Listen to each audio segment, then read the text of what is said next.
Oke, baik. Selamat pagi semuanya. Assalamualaikum warahmatullahi wabarakatuh. Hari ini sebelum agendanya sebetulnya hari ini kita latihan soal ya, tapi mungkin sebelum kita latihan soal ada beberapa hal yang uh, perlu ditambahkan, jadi biar menambah pemahaman kalian. Ini slide-nya masih slide bahasa Inggris, jadi ini slide-nya kelas internasional, belum diterjemahkan ke bahasa Indonesia, justru yang dibuat bahasa Inggrisnya dulu. Jadi kalian masih ingat dengan menggunakan metode McCabe-Thiele, Anda bisa menentukan jumlah tahap kesetimbangan. Ya, jumlah tahap kesetimbangan itu dihitung dari tahap atas dan tahap bawah. Tahap atas dibuat dari garis operasi atas, kemudian tahap bawah dibuat dari garis operasi yang bawah. Nah, karena garis operasi yang bawah ini lebih susah untuk dicari karena Anda perlu mencari laju alir cair dan uapnya, maka cara membuat garis operasi bawah adalah dengan membuat keyline. Keyline itu dibuat dari titik umpan ya, ZF, ZF, kemudian dengan memperhatikan kondisi umpan. Kondisi umpan ini adalah dengan melihat perbandingan antara cair dan uap yang ada di umpan. Ya, contohnya yang ini, kalau Anda punya umpannya itu kondisinya adalah cair jenuh, maka keyline-nya itu akan berbentuk garis vertikal ke atas. Nah, garis vertikal ke atas ini akan memotong garis operasi atas. Sehingga dari titik potong antara garis operasi atas dengan keyline, Anda tinggal tarik lagi sampai titik XB, XB. Nanti dapat garis operasi bawah, lalu Anda buat anak tangga. Anda masih ingat juga, Anda perlu ingat lagi bahwa anak tangga ini ada dua ya, ada garis horizontal, ada garis vertikal. Horizontal itu adalah garis yang menuju ke kesetimbangan. Vertikal adalah garis yang menuju ke garis operasi. Apa yang terjadi pada kesetimbangan atau kesetimbangan itu terjadi ketika aliran cair dan uap itu meninggalkan tahap. Ya, jadi aliran L dan V yang meninggalkan tahap itu berada dalam kondisi kesetimbangan. Ya, jadi di titik yang bersentuhan dengan kesetimbangan, ini tahap berapa? Tahap 1 gitu ya. Misalnya Anda yang awal ini adalah tahap 1, ini tahap 2 dan seterusnya. Maka titik yang ada di sini ini adalah titik yang meninggalkan tahap 1. Oke ya. Kemudian menuju garis operasional itu berarti aliran cair dan uap yang berada pada tahap yang sama. Jadi garis ini, kondisi titik ini adalah yang meninggalkan tahap 1, yang meninggalkan tahap 1 cairnya atau uapnya menuju tahap 2. Makin ke bawah.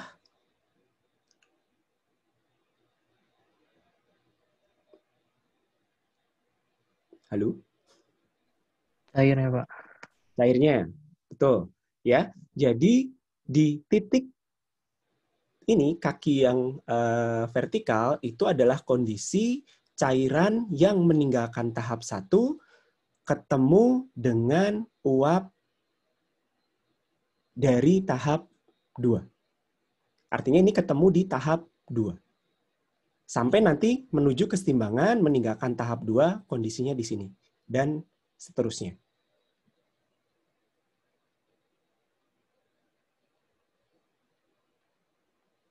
Nah, kemarin juga sudah disinggung, garis operasi atas itu dibuatnya kan dari reflux ratio. Ya. Jadi slope-nya dibuat dari XD, XD, kemudian slope-nya adalah mengikuti reflux ratio. Kalau reflux rasionya semakin meningkat, apa yang terjadi? Garisnya turun. Betul ya? Kalau reflux rasionya menurun, intercept-nya naik. Oke. Nah, kondisi ada kondisi yang namanya total reflux. Jadi total reflux itu berarti semua dikembalikan ke kolom sehingga Anda akan dapatkan garis operasi atas ini memiliki intercept 0. Pada kondisi intercept 0, Anda akan mendapatkan jumlah tahap yang minimum. Ya. Karena apa? Semakin jauh garis operasi dari kurva kesetimbangan, maka semakin sedikit tahap kesetimbangan yang bisa Anda dapatkan. Nah, kondisi paling jauhnya mana? Kondisi paling jauhnya adalah ketika garis operasi berhimpit dengan garis X sama dengan Y. Garis X sama dengan Y itu adalah pada kondisi garis operasi punya intercept 0. Intercept 0 itu kalau total reflux.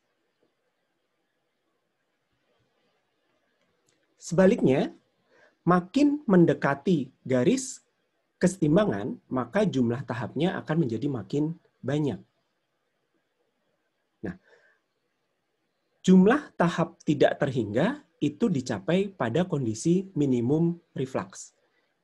Kapan minimum reflux itu dicapai?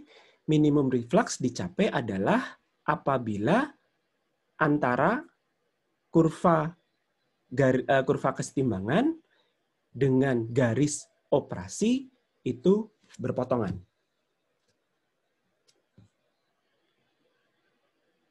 Nah, di sini Anda bisa lihat juga kurva kesetimbangan, garis operasi, dan key line-nya itu juga berpotongan. Jadi berpotongan di satu titik, sehingga nanti Anda akan mendapatkan jumlah tahap tidak terhingga. Oke. Nah, sekarang yang kiri Anda lihat ini adalah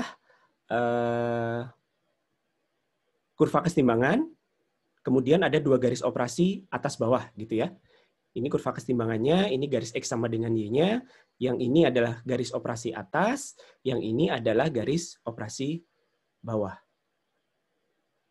Nah, untuk mendapatkan R minimum, berarti Anda membuat, ini adalah yang nyerong, ini adalah key line-nya. Jadi untuk mendapatkan R minimum, Anda membuat titik potong antara garis operasi, kurva kesetimbangan, dengan key line-nya berpotongan. Oke, nah sekarang kalau kurvanya ideal ya, bentuknya seperti ini. Nah, kalau kurvanya tidak ideal, misalnya bentuknya seperti ini. Kemudian key line-nya begini.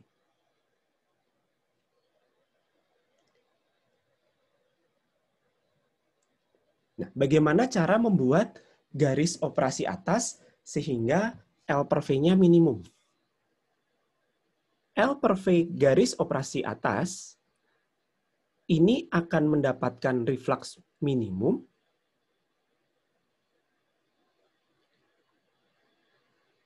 Oke, reflux minimumnya dengan cara Anda menarik garis operasi sampai menyinggung sisi dari kurva kesetimbangan.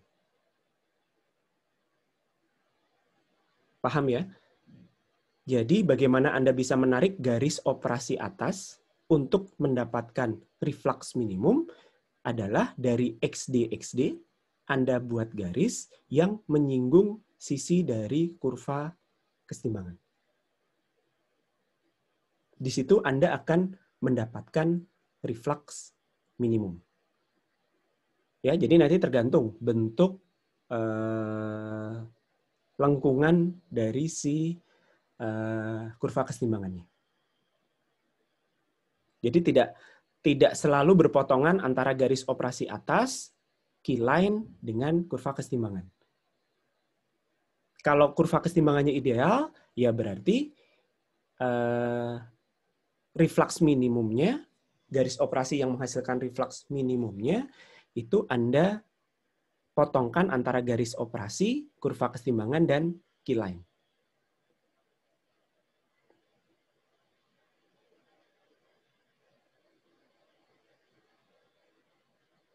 Paham ya? Ada yang mau ditanyakan dulu? Pak, berarti ini enggak ini ya, maksudnya enggak intercept yang 0 itu ya, yang X ya, sama 0 itu beda lagi itu ya? Kalau intercept yang 0 itu refluksnya maksimum, total reflux. Oh, Total reflux, refluksnya maksimum, tahapnya minimum. Ini refluksnya minimum, tahapnya maksimum atau tidak terhingga. oh, berarti langsung tarik garis gitu aja ya, Pak? Kayak pokoknya nyinggung gitu. Iya, betul. Oke, oke. Jadi kalau ideal berarti perpotongan antara kurva kesetimbangan, garis operasi dengan keyline. Karena di situ nanti Anda akan dapatkan tahapannya menjadi tidak terhingga. Itu adalah definisi reflux minimum. Nanti kan dapat intercept-nya ya. Dari intercept Anda bisa dapat berapa R-nya. Betul nggak? Nanti dapat R-nya yaitu adalah reflux minimum. Nah, tapi kalau bentuk garisnya nggak cantik seperti yang di kanan ini, akan kalau Anda, ini katakanlah Anda teruskan garis ini ya, sampai motong di sini. Terus Anda tarik garis operasi dari atas sampai memotong di sini. Apa yang terjadi? Anda akan punya garis operasi di sebelah kiri kurva kesetimbangan. Betul nggak? Nah, itu nggak boleh. Ya, jadi garis operasi harus ada di sebelah kanan kurva kesetimbangan.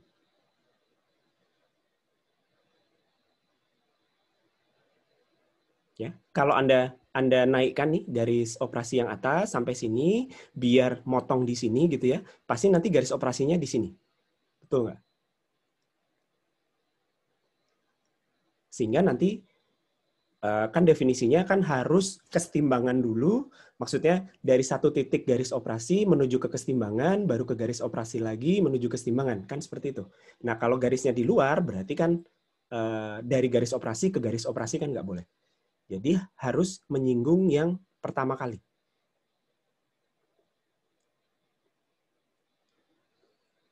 Nanti Anda buat ke sini, lurusin sampai ke bawah, dapat intercept, dapat R minimum.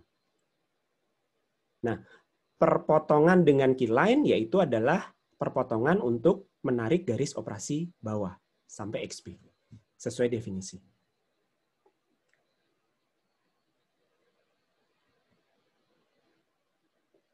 Nah, sekarang Anda masih ingat bahwa perpotongan titik garis operasi dengan garis operasi atas dengan garis operasi bawah itu adalah tempat fitnya. Jadi kalau Anda sudah punya R minimum, terus menentukan R-nya sekian dari R minimum, dapat R ya, dapat R, Anda berarti bisa menarik garis operasi atas, potongkan dengan keyline, bisa menarik garis operasi bawah. Nah, Anda akan melihat bahwa di mana tempat umpan itu masuk.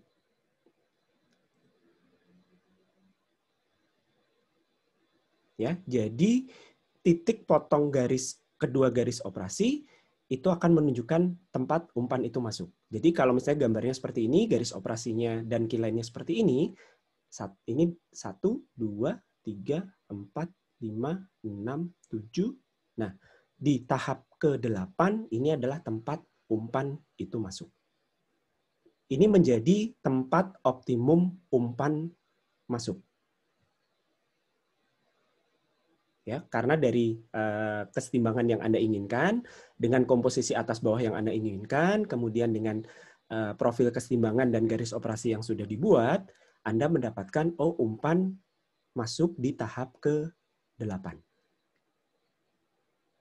Pas di perpotongan garis operasi. Oke. Sekarang kita lihat. Yang atas ini adalah yang sesuai perhitungan. Jadi Anda punya garis operasi atas yang ini, bawah ini, keyline-nya yang ini, gitu ya. Nah, kemudian Anda hitung jumlah tahapnya ada 5. Oke, jumlah tahap ada 5. umpan masuk di tahap 3. Nah, ini sistemnya ada keterangannya ya, partial reboiler. Jadi tahap kelimanya itu adalah tahap dari partial reboiler. Nah, di sini umpan optimum masuk di tahap 3. Oke, apa yang terjadi kalau umpannya tidak dimasukkan di tahap 3? Apakah key line-nya berubah?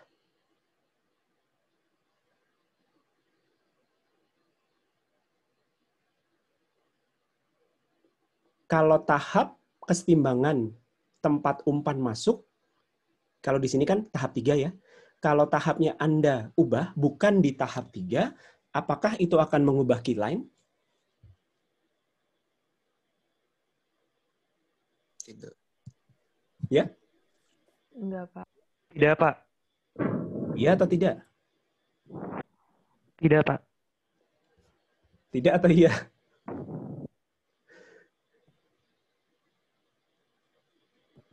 Coba salah satu jawab.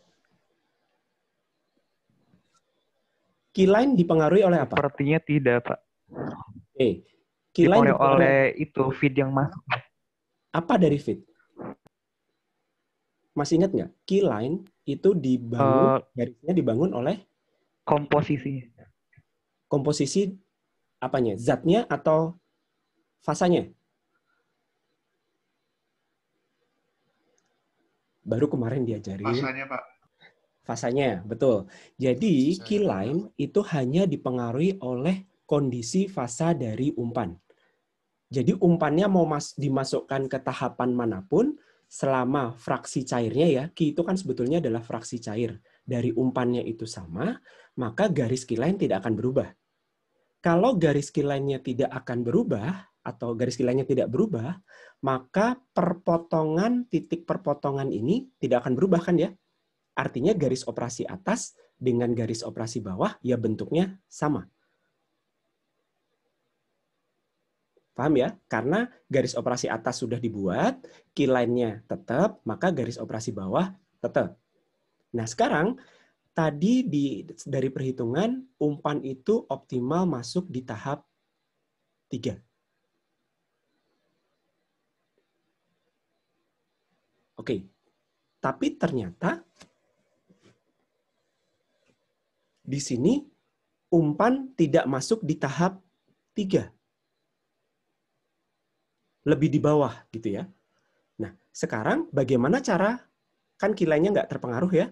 Yang terpengaruh adalah jumlah tahap kesetimbangannya atau jumlah tahap kesetimbangan yang dibutuhkan untuk mencapai XD dan XB yang sama itu akan beda. Bedanya di mana? Misalnya feed-nya dimasukkan di titik ini. Ya, di titik ini. Harusnya kan tadi di titik ini. Ini laser pointernya kelihatan nggak di mahasiswa? Terlihat, Pak. Lihat ya, oke. Harusnya kan di titik ini. Ya, tapi ternyata masuknya di titik ini. Agak ke bawah gitu. Nah, sekarang ngitung tahapnya bagaimana? Ngitung tahapnya adalah Anda buat anak tangga sampai di sini. Nah, harusnya kalau di sini kan Anda ngikuti garis operasi bawah. Betul ya? Karena ini sudah merupakan tempat umpan masuk. Jadi setelah tempat umpan masuk ke bawah, ya berarti ngikuti garis operasi bawah. Tapi untuk yang kiri bawah ini, Anda 1, 2, 3, ya, ini sudah perpotongan key line dengan garis operasi atas. Tapi untuk tahap selanjutnya, Anda masih ngitung di garis operasi atas. Karena umpan belum masuk. Baru nanti setelah melewati tempat umpan masuk, Anda ikut garis operasi bawah. Bikin anak tangga lagi. Dapatnya berapa?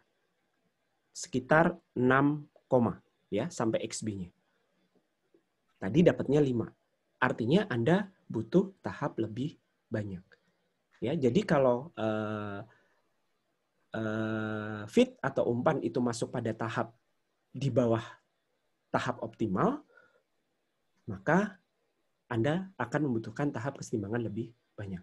Tahap kesetimbangan lebih banyak berarti biaya investasinya akan lebih banyak. Demikian juga kalau umpannya dinaikkan di atas tahap 3.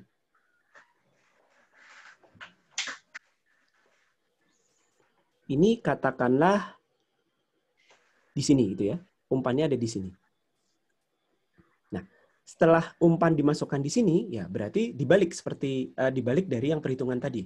Anda ngitung tahap mulai dari atas sampai garis operasi bawah, tapi karena ini sudah melewati tahap pemasukan umpan, maka tahap berikutnya kakinya harus menyentuhnya ke garis operasi bawah. Terus ikutin garis operasi bawah sampai XB. Ini ternyata adalah sekitar 5, berapa. Ya, lebih tinggi dari 5. Tadi kan optimalnya pas 5 ya. Ya, jadi sama. Jadi ketika umpan dimasukkan di atas tahap optimalnya, ini juga Anda akan mendapatkan persamaan, Anda akan mendapatkan jumlah tahap kesetimbangan yang lebih banyak.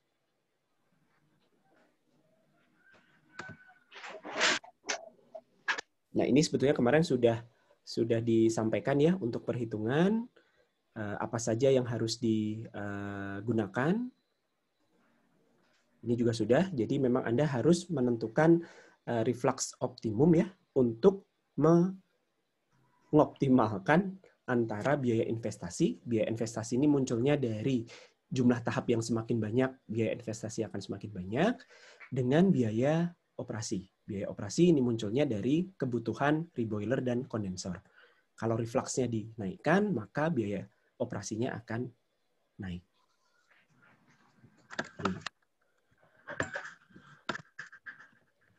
Ini sebetulnya sama saja ya. Jadi ada sudah ada beberapa perhitungan yang dilakukan untuk mengkuantifikasi, untuk membandingkan, kalau refluxnya itu sekian kali di atas minimum reflux rasio, itu bagaimana pengaruh terhadap biaya-biaya yang dibutuhkan.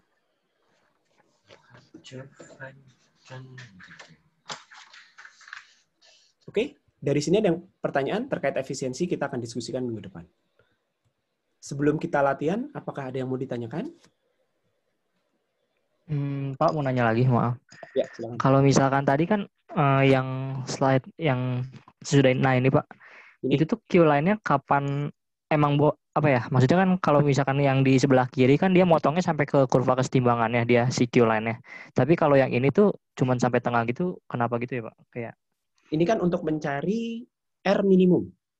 Ya, R minimum itu kan perlu ditentukan lebih dahulu. Itu adalah batas bawah dari R yang bisa Anda operasikan untuk distilasi.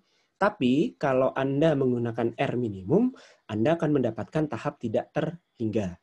Nah, kembali lagi bahwa perhitungan tahap distilasi itu akan dipengaruhi oleh kurva kesetimbangan, artinya kan akan dipengaruhi oleh komponen apa yang akan Anda pisahkan. Kan? Karena campuran komponen itu akan mempengaruhi profil ketika nanti dia mengalami kesetimbangan, ya kan? Kan distilasi kan berbasis kesetimbangan uap cair. Nah, kalau zat campurannya ideal, masih ingat kan? Kalau campuran itu adalah campuran ideal, maka kurva XY dari TXY sebetulnya kan, TXY-nya kan rapih ya, lonjong rapih gitu. Sehingga kurva XY pun akan menjadi seperti ini. Ya. Kurva XY-nya akan menjadi ini. Ya, tolong yang lain. Rahmat Haikal. 150 doang sih kenanya. 150. Gak ada tambahan. Haikal bisa di-mute suaranya.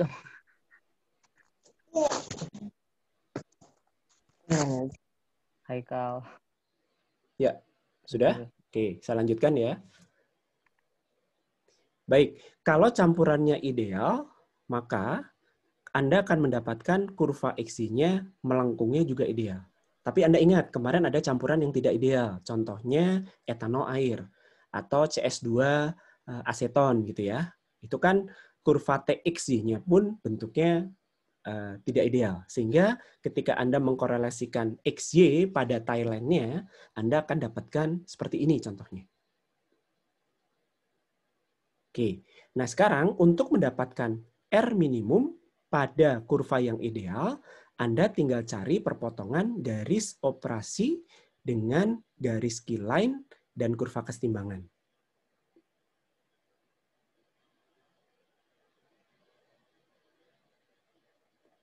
Oke, nanti kan ini diterusin ya garisnya ke sini, dapat intercept, dapat R minimum. Dapat R, R-nya adalah R minimum. Nah, tapi kalau kurva kesetimbangannya bentuknya tidak ideal, kalau Anda lakukan seperti itu, Anda tarik keyline-nya sampai memotong kurva kesetimbangan, kemudian dari XD Anda potongkan ke titik potong yang tadi, maka Anda mendapatkan garis operasi di kirinya, atau ya di atasnya gitu ya. Sementara garis operasi itu tidak boleh diletakkan di atas atau di kiri dari kurva kesetimbangan. Karena narik garisnya itu harus dari XD ke kurva kesetimbangan dulu. Jadi horizontalnya itu harus ke kurva kesetimbangan. Anda masih ingat ya? Mengikuti garis operasi atau garis operasi itu adalah garis yang dibangun dengan pada pasangan XY yang ada pada tahap yang sama. Yang bertemu pada tahap yang sama. Karena pada ketika uap dan cair itu bertemu pada tahap yang sama, maka akan terjadi perpindahan secara difusi, kemudian sampai mencapai kesetimbangan. Setelah mencapai kesetimbangan, dia baru meninggalkan tahap.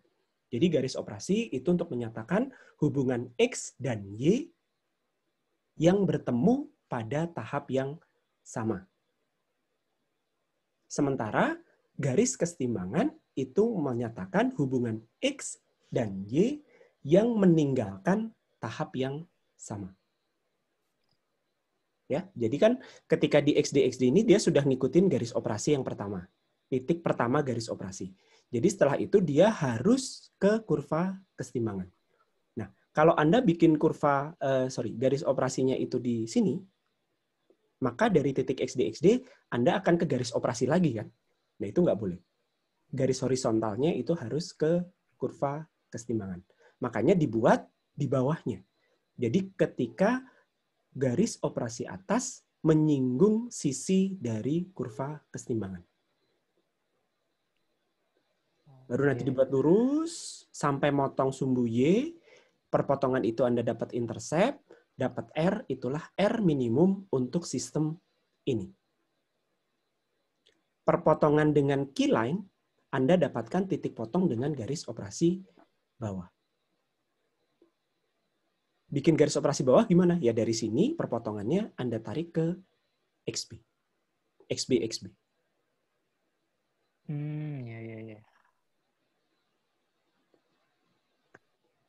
Ya, jadi berarti emang selang-seling gitu ya, Pak? Apa yang selang-seling? Garis operasi ke kurva kesetimbangan, garis operasi Iya dong. kesetimbangan gitu ya? Kan prosesnya kan perpindahan difusi, itu garis operasi, kesetimbangan, ngikutin kurva kesetimbangan, dan seterusnya. Kan yang terjadi di tiap tahap seperti itu. Paham, Pak. Terima kasih, Pak. Oke.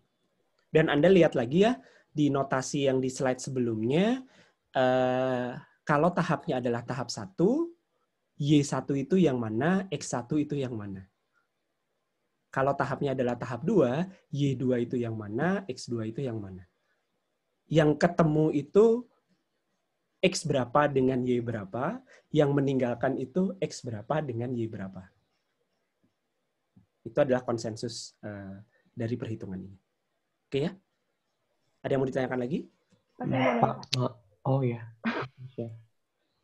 Ya udah, kamu dulu aja, Jo. Ada yang apa-apa, kasih aja. Oke, ya udah. Pak, saya mau nanya, Pak. Kalau misalnya kemarin itu kan persamaan garis operasi atasnya itu kan kita bisa tahu dari kita udah nentuin R-nya kan, Pak, kemarin. Nah, kalau misalkan ini lagi mau nyari R minimum, berarti kan R-nya kita belum tahu. Berarti di sini tuh gambarnya keyline-nya dulu, terus abis itu keyline-nya ketemu sama kurva kesetimbangannya, baru kita tarik garis atas sama garis bawahnya atau gimana? Iya, kalau yang kiri ya. Kalau yang kiri, keyline dulu dibuat, baru Anda menentukan garis operasi atas untuk mendapatkan R minimum. Nanti dari R gradiennya kan, minimum, Anda punya, Anda tinggal atur R-nya mau berapa kali R minimum. Kalau R-nya berapa kali kan artinya lebih besar. Ketika R-nya lebih besar, garis operasinya akan turun ke bawah kan? Yang tadinya segini. Makanya Ya. Sorry Pak, ya kenapa? Jadi ini adalah garis operasi atas ketika R minimum. Ketika Anda sudah menaikkan R-nya, garis operasi atas ini akan geser ke bawah gitu kan. Jadi nanti akan segini gitu misalnya. Fred, Anda akan temukan titik potong baru dengan keyline. Titik potong baru dengan keyline Anda tarik dengan XB dapat garis operasi bawah.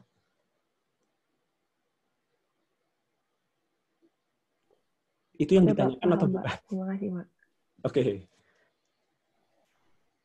Pagi Pak, izin bertanya. Yuk. Tapi nggak terlalu nyambung sama materi yang ini kok. Kita tahu dari mana ya Pak? Dia itu kondenser parsial atau kondenser total? Oh, itu kita spesifikasi ya Pak. Kita spesifikasi, sebetulnya nanti di materi berikutnya ada penjelasan. Kalau kondenser parsial itu dipakai saat apa, kalau total dipakai saat apa. Jadi kembali lagi nanti tergantung kebutuhan atau spesifikasi distilasi kita. Umpannya seperti apa, spesifikasinya, jumlahnya seberapa banyak, komposisinya seperti apa, isinya apa, sehingga nanti kan kurva X-nya Anda dapat. Nah, kemudian nanti destilatnya itu pengen seberapa banyak, komposisi A di destilat pengen seberapa banyak. Nanti dari perhitungan ini kita bisa tentukan, oh ini pakai kondenser total atau kondenser parsial. Reboilernya ternyata ada reboiler total, jadi reboilernya apakah reboiler total atau reboiler parsial.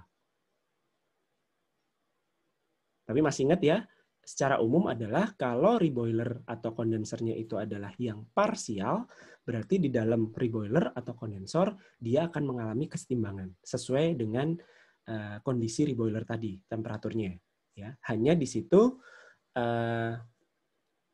tidak ada pertemuan dua aliran, tapi mengalami kesetimbangan sehingga tetap dianggap sebagai satu tahap kesetimbangan. Sementara kalau total ya berarti hanya diubah saja dari uap jenuh jadi cair jenuh, atau kalau di bawah berarti dari cair jenuh jadi uap jenuh, kemudian di split. Splitnya tergantung kemauan. Oh Pak, maaf sepertinya tadi terputus-putus Pak koneksinya. Aduh, gimana? Ya udah nggak apa-apa Pak. Oke. Jadi ternyata reboiler itu juga ada yang parsial dan yang total ya Pak? Iya. Oh oke Pak, terima kasih. Oke, tapi umumnya yang di bawah, secara umum ya, yang di bawah reboilernya itu adalah parsial, yang di atas kondensernya adalah total. Tapi bisa tidak seperti itu. Oke? Pak, mau nanya Pak? Yuk. Tadi yang di tahap umpan masuk itu kan ada yang nggak di titik optimum, itu kenapa ya Pak? Maksud saya ada kondisi tertentu kenapa dia nggak harus di titik optimum gitu masuknya Pak?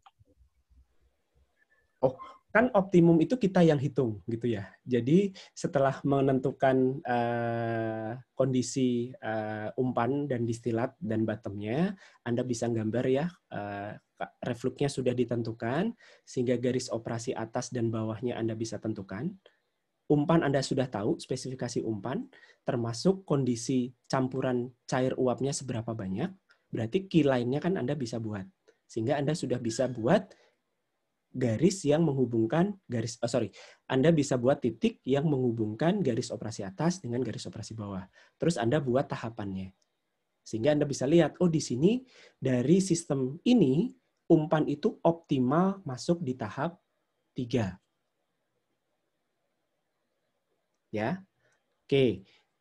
Tapi kalau misalnya ada suatu kejadian, misalnya kolom distilasinya itu mengalami retrofitting itu di diuji ulang gitu ya, dipas-pasin ulang gitu. Terus ternyata umpannya tidak masuk di tahap 3, tapi lebih di bawahnya. Kan tahap itu kan sebetulnya menunjukkan ketinggian si kolom distilasi ya. Nah, ternyata tempat masuknya itu bukan tahap 3, ya berarti nanti kesetimbangannya akan geser. Profil di mana tahap atas dan tahap bawah itu akan geser.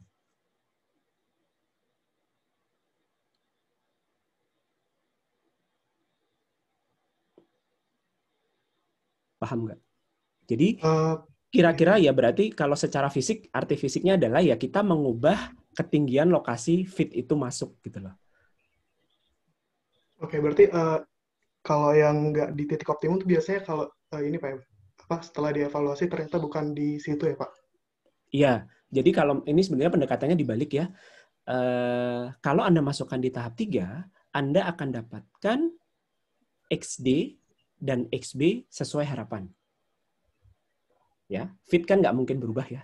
Feed Anda sudah punya segitu gitu. Jadi ketika Anda masukkan tahap 3, ini Anda dapatkan XB dan XD sesuai harapan. Tapi ternyata kalau kolomnya tidak berubah tingginya ya, tapi letak dari pemasukan umpan itu Anda ubah, berarti nanti Anda dapatkan XB dan XD itu tidak sesuai harapan. Gitu saja. Artinya Anda harus memperpanjang kolom agar sesuai harapan. Kalau arti fisik secara langsungnya seperti itu. Karena untuk mencapai XB dan XD yang sama, tapi letak pemasukan umpannya itu digeser, itu ternyata jumlah tahap kesetimbangannya nambah. Oke, makasih Pak. Oke ya, sip. Ada lagi?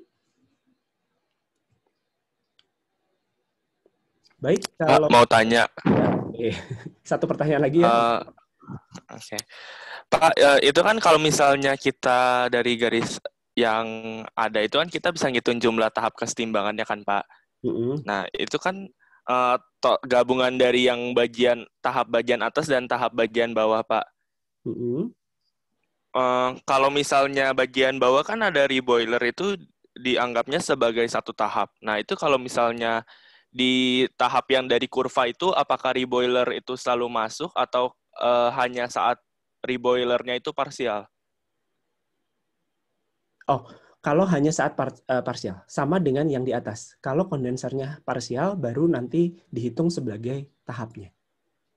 Berarti kalau jadi misalnya reboilernya total, tetap nggak dihitung ya? Nggak dihitung. Jadi ketika Anda menghitung ketemu 5, dan Anda menggunakan partial reboiler, itu artinya kolom distilasi Anda punya 4 tahap, di bawahnya adalah reboiler parsial. Sama, kalau Anda punya kondenser parsial, terus Anda punya 5 tahap, maka Anda punya 4 tahap, sebetulnya kolomnya itu adalah 4 tahap, yang di atasnya itu adalah kondenser parsial. Oke Pak, makasih. Iya. Kenapa dihitung sebagai perhitungan tahap di sini? Karena nanti partial reboiler atau partial condenser itu mempengaruhi XY-nya.